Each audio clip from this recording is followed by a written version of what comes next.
Hoy, en el ocultario, exploraremos los secretos que se esconden tras las páginas de la literatura universal.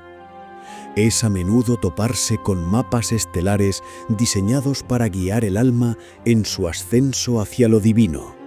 El maravilloso Mago de Oz, lejos de ser una simple fantasía infantil, es en realidad un intrincado mapa del alma humana y un tratado de alquimia práctica disfrazado de cuento de hadas que invita a múltiples niveles de interpretación. Frank Baum, su autor, no escribió esta obra por puro azar, sino que vertió en ella sus profundas convicciones esotéricas desarrolladas durante años de estudio en la teosofía, tras ser aceptado en la Sociedad Teosófica de Chicago en 1892. A través del viaje de Dorothy, se nos presenta el periplo del buscador que intenta transmutar el plomo de su existencia gris en el oro purísimo de la conciencia espiritual. Cada personaje, cada color y cada dirección cardinal en la geografía de Oz desempeña un papel fundamental en las 7 etapas del proceso alquímico de transformación interior conocido como Azot.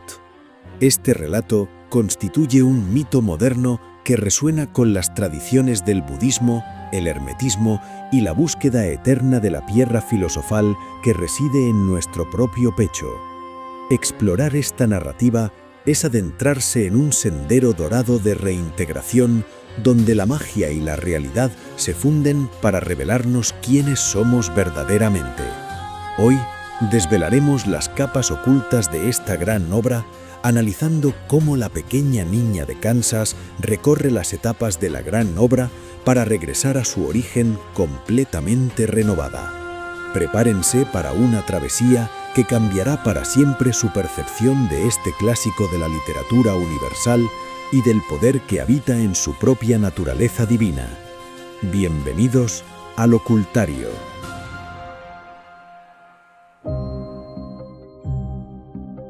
La historia de la pequeña Dorothy comienza en la vastedad de una granja de Kansas, un lugar donde el color parece haber sido desterrado por completo bajo la mirada implacable de un sol que calcina la tierra arada hasta convertirla en una masa grisácea y opaca.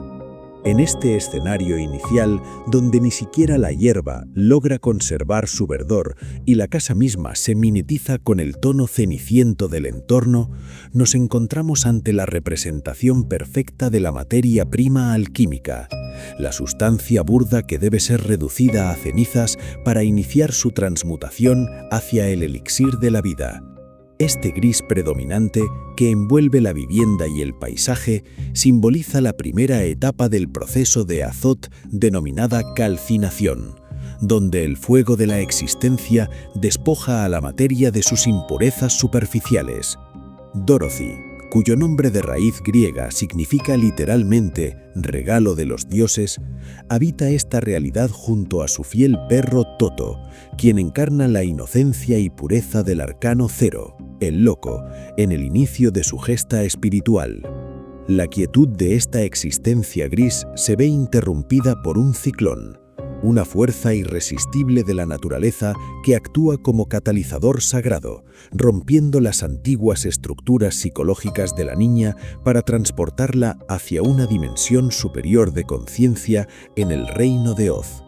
Al aterrizar en el este, la dirección del renacimiento, donde el sol inicia su periplo diario, la casa de Dorothy aplasta a la bruja malvada y ella recibe los zapatos de plata, símbolos del cordón que une el cuerpo físico con el astral en la tradición esotérica. Es entonces cuando comienza a transitar por el camino de baldosas amarillas, una poderosa metáfora del sendero dorado hacia la iluminación y la reintegración del alma. En este trayecto, la niña se encuentra con 3 compañeros fundamentales que representan los reinos vegetal, mineral y animal, esenciales para armonizar con las leyes cósmicas y purificar la materia. El primero es el espantapájaros, quien, vinculado al reino vegetal y a la etapa de calcinación, busca desesperadamente un cerebro para adquirir el conocimiento y el raciocinio que cree no poseer. A pesar de su temor al fuego de un fósforo encendido, lo que subraya su conexión con la calcinación, él ya demuestra una sabiduría innata, recordándonos que el buscador ya posee en su interior lo que anhela descubrir. El segundo encuentro es el hombre de hojalata, hecho de un material recubierto de estaño, el metal de Júpiter asociado a la etapa de disolución. Este ser, paralizado por el óxido de una tormenta, representa el reino mineral y busca un corazón, simbolizando que tras el conocimiento intelectual debe hallarse el sentimiento correcto para que la obra avance. Finalmente, aparece el león cobarde, representante del reino animal, y del metal hierro, vinculado a Marte, quien en la etapa de separación debe encontrar el coraje y la voluntad necesarios para actuar. Estos tres aliados personifican la tríada alquímica de la sal, el mercurio y el azufre, que junto al principio vital del azot guiarán a Dorothy hacia la meta final de su transformación. Al alcanzar la ciudad Esmeralda, situada en el centro geográfico donde se cruzan las líneas de los planos físico y espiritual, Dorothy y sus amigos entran en la cuarta etapa de la alquimia, conocida como conjunción. Este lugar es una clara alusión a la tabla esmeralda de Hermes Trismegisto, donde se instruye al iniciado a subir de la tierra al cielo para combinar los poderes de lo que está arriba con lo que está abajo. Dentro de sus muros, el mago se manifiesta ante los viajeros bajo 4 formas distintas: una cabeza gigante, una mujer hermosa, una bestia de 5 ojos y una bola de fuego, representando la dualidad del rey y la reina, así como la unión del cuerpo y el espíritu en el centro de la cruz alquímica. Sin embargo, para obtener lo que desean, deben enfrentar la etapa de fermentación en la Tierra Amarilla del Oeste, donde reside la malvada bruja que simboliza la sombra y la oscuridad que habita en la humanidad. El hecho de que este territorio sea completamente amarillo subraya la etapa de citrinitas, un momento de transformación profunda donde se manifiesta la sabiduría necesaria para el despertar de la conciencia. Dorothy logra derrotar a esta representación del mal utilizando un balde de agua, el elemento de las emociones profundas y lo perceptivo que permite superar las tentaciones antiéticas del ego. Al regresar a reclamar su recompensa, el grupo descubre la gran lección del maestro interior. El mago es un simple farsante que no puede otorgar poderes externos, pues la verdadera piedra filosofal reside en el propio interior del buscador. La etapa de destilación se manifiesta cuando Dorothy pierde su viaje en globo porque Toto, su instinto individual, decide perseguir a un gato, obligándola a confiar en su propia intuición en lugar de seguir dogmas externos. Finalmente, su viaje la lleva al sur, a los dominios de la bruja buena Glinda, donde el color rojo del rubedo y la etapa de coagulación anuncian la liberación de la materia última del alma. Glinda, sentada en un trono de rubíes, le revela que el poder siempre estuvo en sus pies.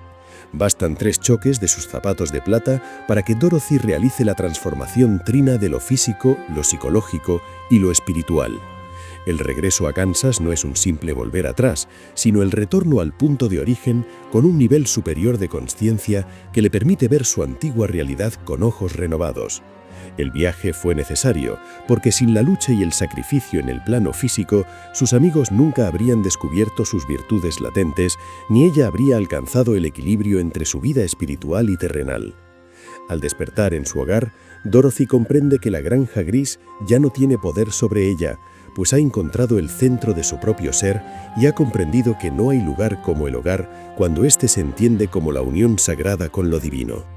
Esta obra nos enseña que somos los alquimistas de nuestra propia historia, capaces de transformar la aridez de lo cotidiano en una vida de propósito y luz eterna. Dicho todo esto, lo dejamos en este punto. No quisiera irme sin antes decirles, como siempre, ámense, quiéranse mucho y ante todo y sobre todo, sean muy felices.